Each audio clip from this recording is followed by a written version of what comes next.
অনেকগুলো মাস পরে বড়মশাই বাড়ি এসেছে। আর বাড়ি আসা মানেই আমরা সবাই মিলে ঘুরতে যাওয়া বা খাওয়া দাওয়া, মানে প্রায় টাইমটা বলতে গেলে বাইরেই আমাদের কাটে। তো আজকেও সেরকম সন্ধেবেলায়, বেশিরভাগটা কিন্তু আমরা সন্ধেবেলায় কাটাই, কারণ হচ্ছে স্কুল থাকে মেয়ের ছেলের সবারই, তাই ওই টাইমটা আমাদের হয় না। আর বিকেলবেলা বা সন্ধেবেলার দিকটাই আমরা একটু বেরোই। সেরকমই আজকে দেখো বেরোচ্ছি আমরা। তবে আগেই বলি, মেকআপের জানি না, ওই যেটুকু জানি ওর উপর দিয়েই মোটামুটি কাজ চলে যায়। তো সন্ধ্যাবেলা সবাই মিলে বেরোচ্ছি, একটু বাইরে যাব, কোথায় যাব না যাব সবটাই তোমাদের সঙ্গে শেয়ার করব।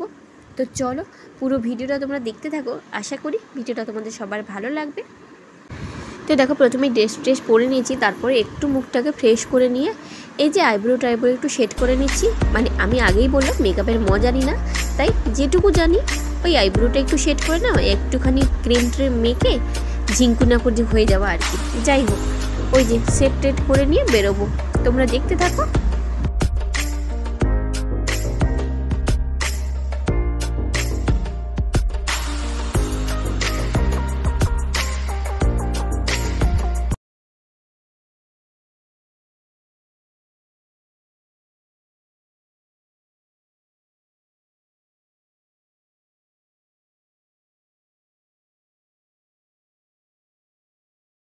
আমার একটা স্বভাব আছে জানো তো বন্ধুরা, হয়তো তোমাদের কথাটা শুনতে খারাপ লাগতে পারে, বাট কিছু করার নেই।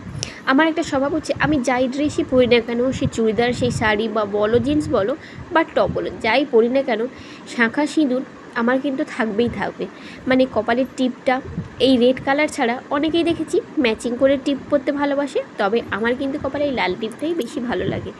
যাই হোক, এবারে এদিকে দেখো টিপটা পরে নিয়েছি, আর একটু লিপ লাইনার দিয়ে লিপস্টিকটা করে নিচ্ছি। আমার এই এখন না নতুন করে এই লিপ লাইনারটা খুব ভালো লাগে, এমনি লিপস্টিকের থেকে এই ম্যাট লাইনারটা আমার কিন্তু খুব ভালো লাগে। যাই হোক, দেখতে থাকো পুরো ভিডিওটা।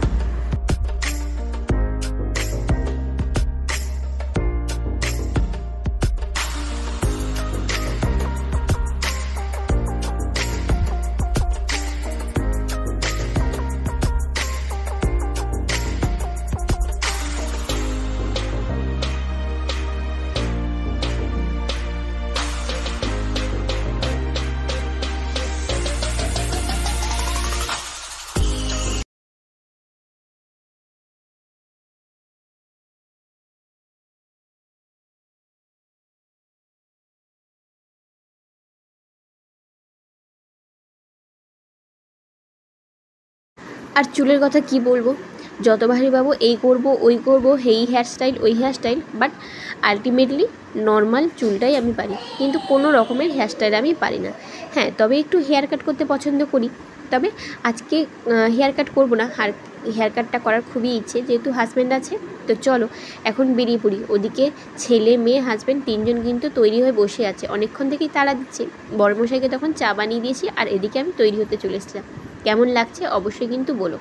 চলো এবার দেখো, এদিকে বরমশাই কিন্তু তৈরি হয়েছে, অথচ পারফিউমটাই নেয়নি, এ কী সমস্যা। চলো এবার হাজব্যান্ডকে একটু প্যাম্পারিং করে তারপর আমরা সবাই মিলে বেরিয়ে পড়বো গন্তব্যের দিকে। কোথায় যাচ্ছি অবশ্যই তার জন্য ভিডিওটা কিন্তু আগেই বলেছি দেখতে হবে। এই যে কর্তাগিন্নির একটা ছোট্ট ছবি, মানে ভিডিও ছোট্ট করে নিয়ে নিলাম। এদিকে বরমশাই ভাবছে কিন্তু যে ছবি তুলছি। হ্যাঁ, যাই হোক, বেরিয়ে পড়ি চলো।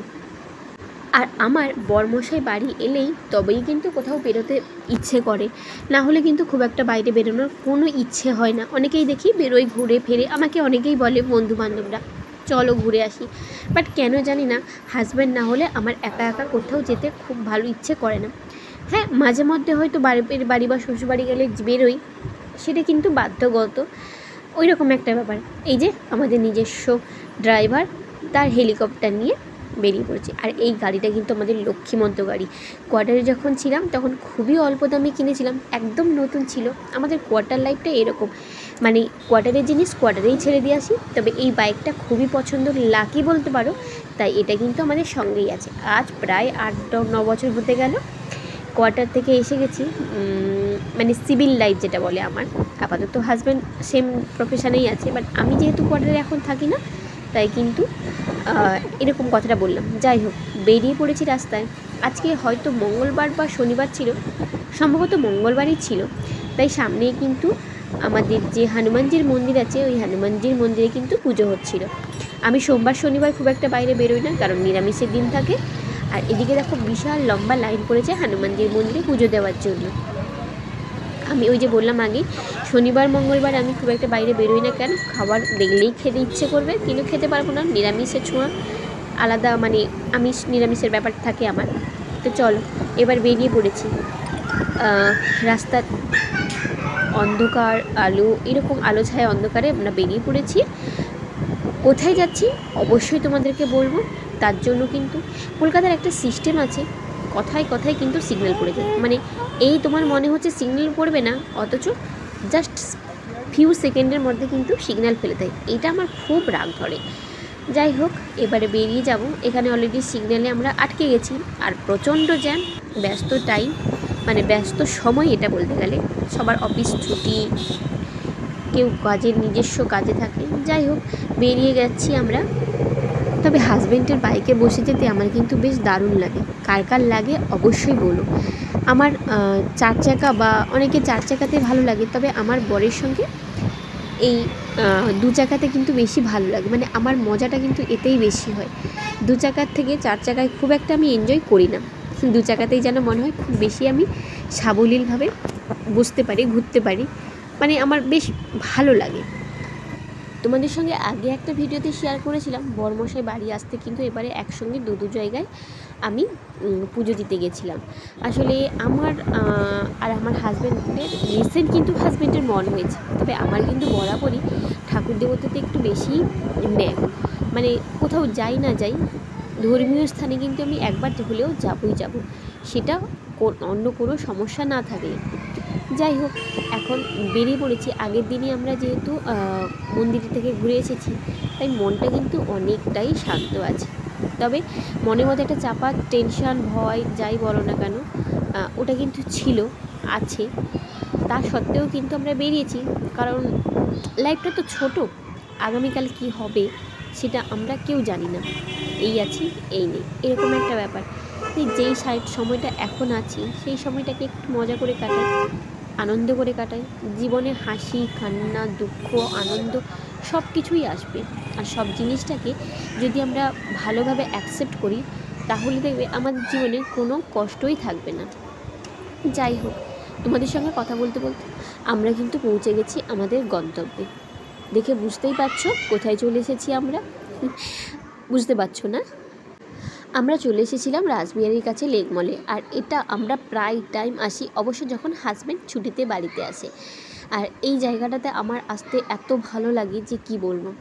এবারে কিন্তু বেশ সেল চলছিল, হাজব্যান্ডকে নিয়ে সোজা চলে এসেছিলাম জুতোর দোকানে। বেশ কিছু জায়গায় সেল চলছিল, আর সেল হবে আমরা কেনাকাটা করব না সেটা তো হয় না। আর আমিও বেশিরভাগ সময়টাই আগেই বলেছি, আমার বর না থাকলে বাড়িতে আমার কিন্তু কোনো কিছু করতে, কিনতে, ঘুরতে, যেতে একটুও ভালো লাগে না। খাওয়া দাওয়া বলো, আমার কোনো কিছুতেই ভালো লাগে না। আর ও এলে আমি সব বলতে গেলে না ওই লিস্ট ওয়াইজ করে রাখি যে কী করব না করব। এই যে দেখো, এদিকে আমার বরমশাই কিন্তু জুতো পছন্দ করছেন। আচ্ছা, এখানে কিন্তু বলে রাখি, আমার লাইফে বেশিরভাগ টাইম আমার বিয়ের আগে মা বাবার পছন্দের মতন সমস্ত কিছু পড়েছি, আর বিয়ের পরে কিন্তু হাজব্যান্ডের পছন্দের মতন। আর মানে ফরচুনেট বলো আনফরচুনেট বলো, ওদের পছন্দগুলো না আমার খুব পছন্দ হয়ে যায়। আমার নিজের আলাদা করে কোনো পছন্দ করতেই লাগে না, আর কোনো রকমের মনেও হয় না যে ইস এটা না হলে ভালো হতো, ওটা না হলে ভালো হতো। মানে এটা একটা বেশ অদ্ভুত লাগে। যাই হোক, ওখানে শপিং টপিং তো করা কমপ্লিট। হাজব্যান্ডকেও নিয়ে এবার যাচ্ছি হাজব্যান্ডের ড্রেস কিনবো। আর হাজব্যান্ড কিন্তু এতটুকু কিনতে ইচ্ছে নয়, কারণ ও মানে পছন্দ নয়। তবে আমি তো নাছোড়বান্দা মানুষ, কেনাকাটা করব। যাই হোক, চলে এসেছি। আর এদিকে দেখো বরমশাইকে টেনে টেনে নিয়ে যাচ্ছি, চলো একটু ড্রেস কিনবো। আর এদিকে দেখতেই পাচ্ছ, এইটা কিন্তু জুডিওতে ছিল। জুডিওর কিন্তু বেশ কালেকশান ভালো ছিল, তবে আমার জানি না কেন খুব একটা কালেকশান ভালো লাগছিল না। তাই ওখান থেকে বেরিয়ে আমরা কিন্তু চলে গেছিলাম ম্যাক্সে। ম্যাক্সে কিন্তু বেশ কালেকশান বা ট্রেন্ডসে কালেকশান কিন্তু খুব ভালো ভালো থাকে, আর আমরা ওইখান থেকেই বেশিরভাগটা কিনি।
আর জানো তো এবার কিনবো না বলে কিন্তু অনেক কিছুই কেনাকাটা হয়ে গেছিলো। বরমশাইয়েরও কিছু কিনেছিলাম আর বরমশাই আমাকেও কিছু কিনে দিয়েছিল।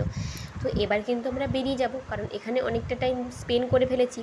ইচ্ছে ছিল কেএফসিতে খাবার, তবে আজকে আর কেএফসিতে খাওয়া হলো না। বরের পছন্দ মতন জায়গায় একটা খাবার কিনে তারপরে আমরা বাড়ি যাব। আসলে আমি চেষ্টা করি আমার বরমশাইয়ের পছন্দের প্রায়োরিটিটা দিতে, কারণ ও যদি আমার সব জিনিসটা খেয়াল রাখতে পারে তাহলে আমারও উচিত ওর পছন্দ অপছন্দকে প্রায়োরিটি দেওয়া। মল থেকে বেরিয়েই আমরা আইসক্রিম আর ফুচকা খেলাম। ওরা ছেলে মেয়ে আইসক্রিম খেলো, তবে আমি কিন্তু ফুচকা খেয়েছি। আমার খুব একটা আইসক্রিমে আমি লাভার নয় বলতে গেলে। আর এই যে জায়গাটা দেখছো এটা কিন্তু আলিপুরে, নিউ আলিপুরে। আর এখানে আমার পছন্দ হাজব্যান্ডের পছন্দের একটা দোকান আছে, যেখানে ফাস্টফুড সেন্টার বলতে পারো। এখান থেকে আমার হাজব্যান্ডের পছন্দ মতন খাবার নিয়ে তারপরে আমরা বাড়ি যাবো। আর এইখানটাতে না আমরা আগে কিন্তু রেন্টে থাকতাম, খুব মিস করে এই জায়গাটাকে। আর এই গ্রাউন্ডে ছেলেমেয়েরা খেলতে আসতো, খুবই ভালো লাগতো। আর এখন অনেকগুলো দিন পরে যাওয়া হয় মাঝে মধ্যে। ওই যে বললাম হাজব্যান্ডের পছন্দের দোকান, যত দূরেই যাই না কেন এইখান থেকেই কিন্তু খাবার কিনে তারপরে আমরা বাড়ি যাই।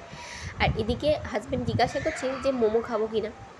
তো যাই হোক, মোমোটা খেয়ে তারপরে কিন্তু খাবার দাবার কিনে বাড়ি এসেছি। বাড়ি এসে এই যে আমার হাজব্যান্ড কিন্তু মোমোটা নিয়ে আসছে, দেখতেই পাচ্ছ। আর এসেই বলছিল মোমোটা তাড়াতাড়ি করে খেয়ে নাও, তাহলে আর এক প্লেট লাগাবো। তবে আমি বলেছিলাম যে না, মোমোটা এখানেই খাই, আর কিছু খাবো না, তাহলে বাড়ি গিয়ে আর খাবার খেতে পারবো না। তো যাই হোক, দেখতেই পাচ্ছ মোমো টোমো খাওয়ার পর আমরা কিন্তু সোজা বাড়ির দিকে রওনা দিয়েছি। এখন কিন্তু প্রায় বলতে গেলে 10:30 11টা মতন বাজে। আর কলকাতার রাস্তায় জানোই বিশেষ করে যে 10টার পরে কিন্তু নর্মাল গাড়ি থেকে ওই লরি এইগুলো কিন্তু বেশি চলে। আর লরি টরি চললে না আমার বিষাক্তভাবে ভয় লাগে। যাই হোক, বাড়ি কিন্তু চলে এসেছি। আর আজকে তোমাদের সঙ্গে অনেক কিন্তু গল্পও হলো। চলো এবার খাওয়া দাবার পালা। এদিকে আমি কিন্তু খাবার রেডি করছি, আর ওদিকে বরমশাই টিভিতে ওর পছন্দের ক্রিকেট ম্যাচ দেখছে। তো চলো আজকে এখানেই ভিডিওটা শেষ করব। সবাই খুব ভালো থেকো, সুস্থ থেকো। দেখা হচ্ছে তোমাদের সঙ্গে পরের কোনো ভিডিওতে। ততক্ষণের জন্য টাটা।